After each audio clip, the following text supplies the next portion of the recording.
Eldritch Invocation is now at level 1. You get more options and the prerequisites are lowered. Level 2, Magical Cunning gets your Pact Magic back sooner. Pact Boons and now other invocations. You can now modify other spells as well as Eldritch Blast. Lessons of the first ones lets you take another Origin feat. The Warlock spell list is expanded, which can only be a good thing. Under the Archfey patron, Steps of the Fae, you get more Misty Steps, and you get to add an effect every time you do it. You can gain HP, you can impose disadvantage on targets, forcing them to hit you, later taking psychic damage. Level 14 is Bewitching Magic. When you cast an enchantment spell or an illusion spell, you can then Misty Step and do the effects. The Celestial Patron from Xanathar's Guide to Everything has been enhanced. As we mentioned, there's an expanded spell list, and also you can cast Summon Celestial. Celestial Resilience plays off the Magical Cunning feature. If you know what that means, please let me know. At level 14, Ensnaring Vengeance includes you or an ally. The Fiend Patron, Fiendish Resilience, magical weapons don't make it past your resistances. Dark One's Blessing, it doesn't have to be you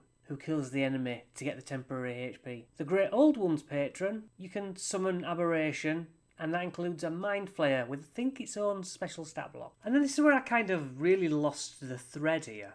He mentions Create Thrall, and then I didn't really catch what it was.